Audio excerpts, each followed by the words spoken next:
Que el Señor nos bendiga, mis amados hermanos. Aquí ya estamos un poco orientando la cámara para dar inicio ya al primer estudio sistemático del canal, que es a la carta a los romanos. Una carta tremenda, con una profundidad preciosa en cuanto al Evangelio, y la cual ha sido de mucha bendición, sobre todo en la iglesia donde yo me congrego. Y por lo mismo el deseo de poder compartir no solamente en nuestra iglesia este estudio sistemático, sino a todo aquel que quiera escucharlo, el que quiera seguirlo a través de este canal, para edificación de cada uno de nuestras vidas. Hoy día vamos a ver la introducción a esta carta. Aquí tengo una redacción que hice investigando más o menos, para que lo vayamos interiorizando en lo que es la carta a los romanos. Entonces vamos a dar inicio con una oración, una breve oración, para que el Señor tome control de todo lo que se ha de decir de ahora en adelante. Así que en el nombre de nuestro Señor Jesucristo, oramos a nuestro Padre.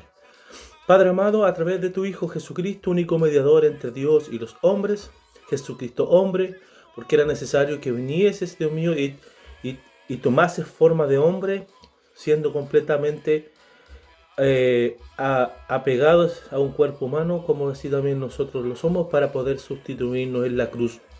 Y por medio de ese sacrificio, hoy día, Señor, intercedemos delante de ti, delante de tu presencia, mi Señor, para alabarte, bendecirte, glorificarte, oh Padre amado, y dando, Dios mío, testimonio de que tú amas, Señor, con un amor inconmensurable, un amor inentendible muchas veces para el mundo, pero más, Dios mío, el que lo ha experimentado, más el que ha creído, más el que ha tenido la confianza puesta en que Cristo, siendo Dios, vino a esta tierra, como dice tu palabra, Señor, el evangelio precioso de que Cristo murió y fue sepultado conforme a las Escrituras, y que fue resucitado también conforme a la Escritura. Confiamos, Señor, en ese sacrificio, en esa justificación, en ese precio que tú pagaste por cada uno de nosotros. Por eso, Dios mío, buscamos tu presencia y te pedimos humildemente de que tú tomes dominio de todo lo que ha de hacerse de ahora en adelante. Te lo pedimos humildemente a través de Jesús nuestro Salvador. Amén. Que el Señor nos siga bendiciendo. Vamos entonces de lleno a la introducción a esta carta a los romanos. Empezando, ¿cierto?, para decirle de que la epístola a los romanos, o la carta a los romanos, ha sido considerada por muchos estudiosos como el libro más sobresaliente del Nuevo Testamento, tanto por su contenido doctrinal, porque tiene una profundidad en la enseñanza en cuanto al Evangelio, el cual nos deja desnudos delante de la presencia de Dios, nos deja entendiendo la condición que hay en nuestra vida delante de un Dios santo. Y a lo largo, ¿cierto?, de todo el Nuevo Testamento, esta carta ocupa un lugar muy singular dentro de los escritos canónicos que podemos ver en el Nuevo Testamento. Y a lo largo de la historia, esta carta a los romanos ha sido de mucha influencia, sobre todo en la reforma de la iglesia, en los años 1500 aproximadamente, y ha ejercido una influencia que ha sido decisiva en cuanto a la reforma de la iglesia protestante. Fue una de las mayores inspiraciones que tuvo Martín Lutero, quien, cierto, al estudiar esta carta halló en ella una verdad central en cuanto a la justificación por la fe.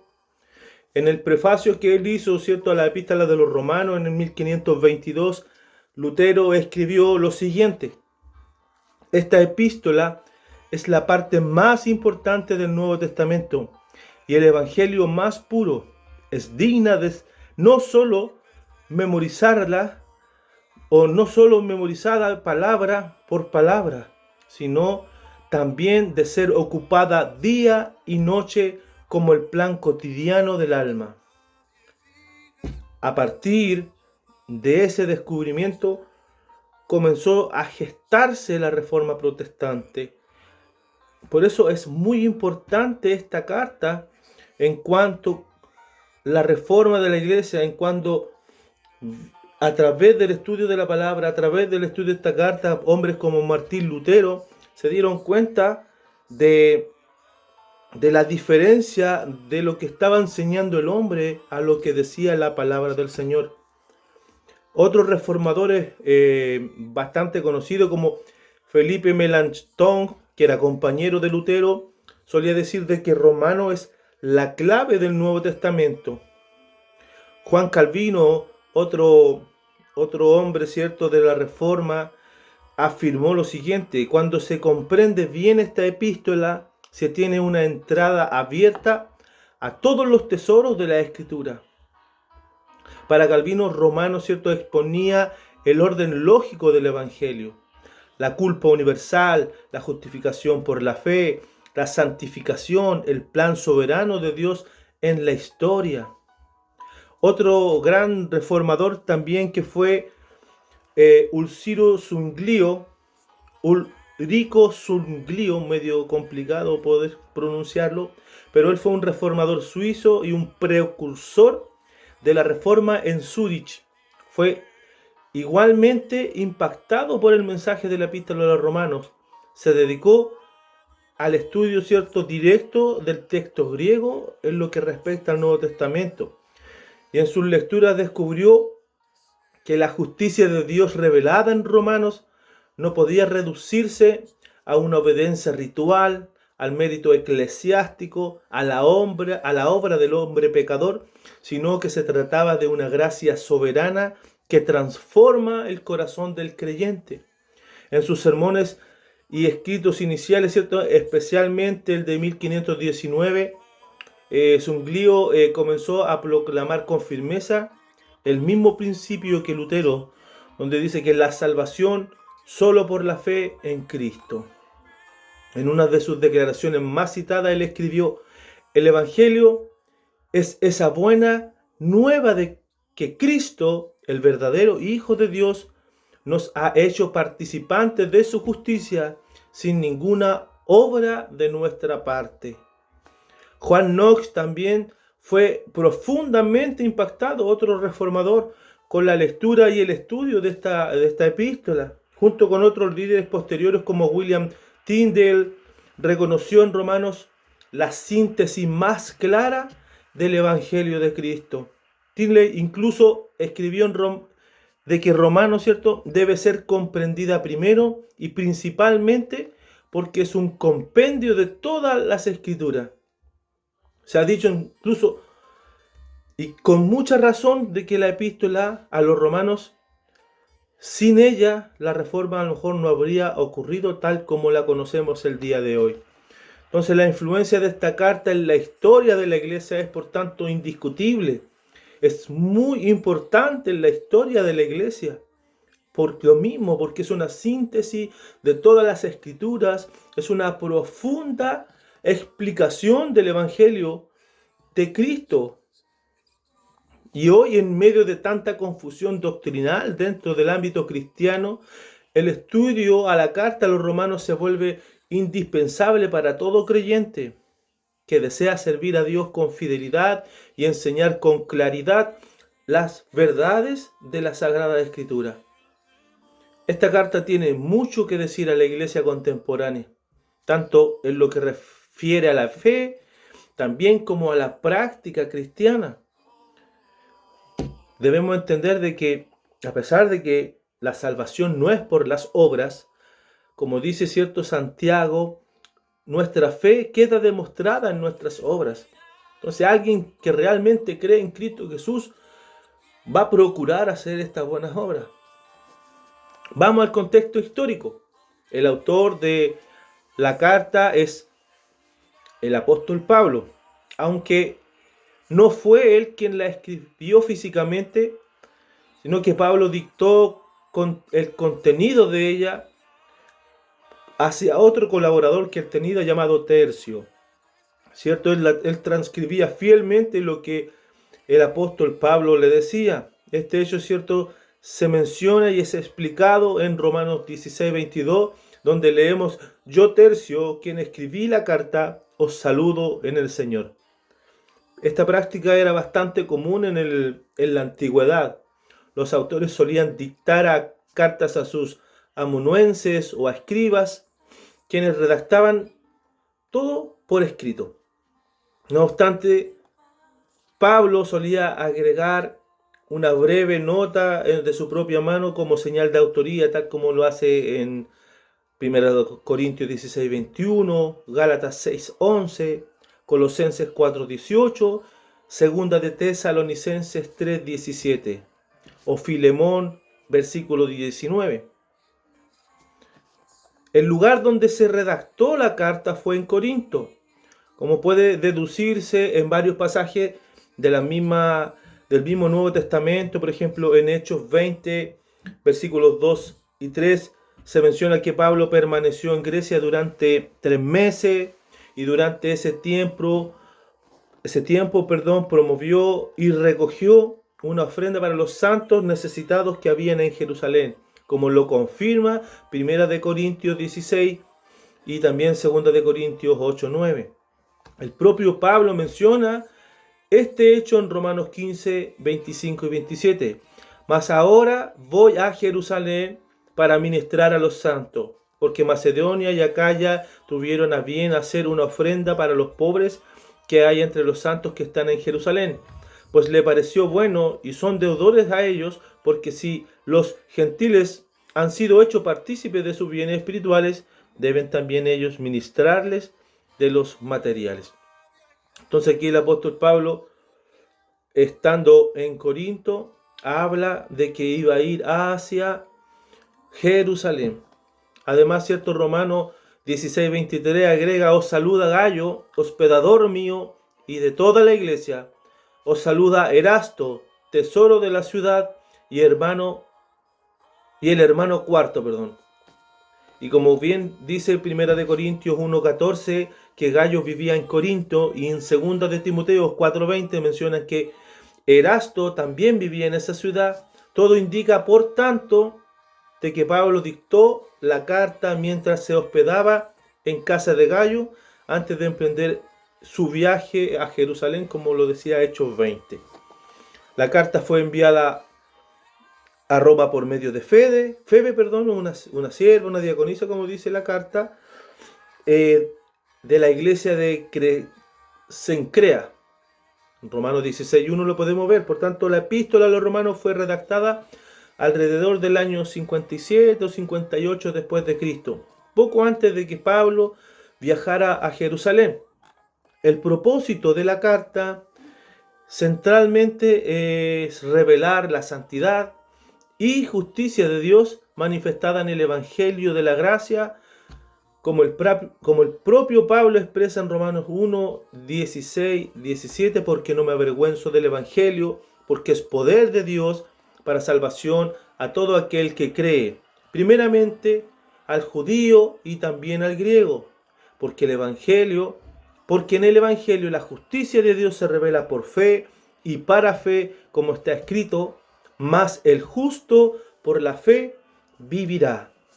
En esta carta también el apóstol demuestra que toda la humanidad, sin distinción de raza, de cultura, carece de santidad y justicia de Dios, o la justicia que Dios demanda. Carece de la santidad y de la justicia que Dios demanda.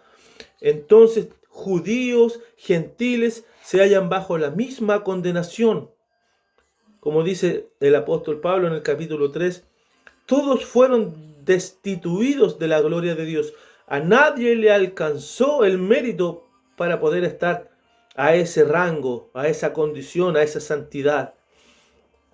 Y por ello todos necesitan la justicia que proviene de Dios, porque la justicia del hombre fue limitada, no fue acepta ante la santidad de Dios. Pablo aclara la posición de ambos en esta carta. Judíos, gentiles, todos están dentro del plan divino de salvación, y enseña que en Cristo todos son llamados a participar de una misma gracia. La gracia, el don inmerecido, es para todos, tanto judíos como gentiles, libres, esclavos. No hay distinción de personas por parte de Dios. También lo vamos a poder ver en Romanos más adelante. La iglesia de Roma, compuesta mayormente por creyentes gentiles, debía saber que Dios no había desechado a Israel, mientras que los cristianos judíos necesitaban comprender que el plan de redención incluía también a los gentiles. No era solamente una nación la cual Dios puso su mirada para salvarlos, para darle la vida eterna, sino de que a todo aquel que cree en el Hijo recibe la vida eterna, y el que no cree está bajo condenación, como lo dice Juan capítulo 3, versículo 18. Pablo afirma de manera contundente la universalidad del pecado. Romanos 3 no habla de esto, y también habla de la universalidad de la gracia ofrecida por medio de la fe en el Señor Jesucristo. En el mismo capítulo 3 también lo dice. Entonces vemos de que todos están bajo condenación y todos necesitan de la gracia de Dios para poder recibir la justificación, para poder recibir la justicia de Dios a través de Jesucristo. El apóstol enseña, como decíamos, que la justicia humana, por más noble, por más devota, religiosa que parezca, es insuficiente e inaceptable delante de Dios. ¿Por qué? Porque solo la justicia que se recibe por la fe en Jesucristo puede justificar al hombre ante el Creador de todas las cosas. Esta justicia divina, una vez imputada al creyente, produce una vida nueva. Y en Cristo el hombre regenerado puede vencer el pecado mediante la obediencia a la palabra del Señor, mediante la dependencia del Señor y mediante la sumisión al Espíritu Santo, como lo habla, ¿cierto?, el precioso capítulo de Romanos, el capítulo 8. Y asimismo también Pablo, como decíamos, ¿cierto?, y hablábamos de Israel, desarrolla el propósito inmutable de Dios para con Israel en los capítulos del 9 al 11, mostrando que los planes del Señor no han sido anulados, sino que se cumplen, conforme a su soberanía, conforme a su fidelidad en cuanto a sus promesas. Finalmente el apóstol Pablo, después de estos 11 capítulos, nos presenta cómo debemos llevar nuestra vida, cómo tiene que ser el estilo de vida nuestro que debe caracterizar a todo creyente, desde el versículo 12 a casi la mitad del 15, quizás un poco más, donde nos dice de que como miembros del cuerpo de Cristo, llamados a la consagración y al servicio, como nos dice en Romanos capítulo 12. Como ciudadanos responsables debemos estar sujetos a las autoridades, Romanos 13. Y como hermanos en la fe, comprometidos con la edificación mutua, más allá de las diferencias culturales, raciales o madurez espiritual, tenemos que estar edificándonos constantemente, como los habla Romanos 14, al débil de la fe, y Romanos 15, al fuerte en la fe. Tenemos que apoyarnos mutuamente, y el apóstol Pablo nos va a llevar a esas cosas en estos capítulos. Así que eso sería más o menos la introducción a la carta a los romanos, esperando de que sea de bendición, esperando de que le haya servido para poder entrar en contexto cómo se escribió esta carta. También mencionar un poco y hablando de lo que era la ciudad de Roma, era el centro del Imperio Romano. Ellos tenían mucha jactancia en cuanto a ser romanos. Habían grandes edificaciones como el edificio del emperador, dentro de otros grandes arquitecturas preciosas. Ellos eran jactanciosos en cuanto a eso, pero muchas veces se veía opacado con la gran cantidad de esclavos, de pobres que podían ver ellos dentro de la misma ciudad, donde veían gente con hambre, y en esa gran cantidad de pobres muchas veces podían haber estos cristianos que poco a poco iba creciendo esa iglesia. También es muy importante decir de que Roma fue el último destino de Pablo.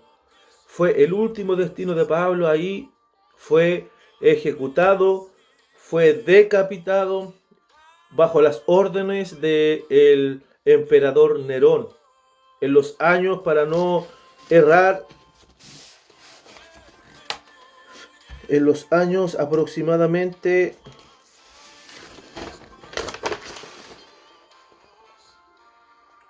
65 después de Cristo.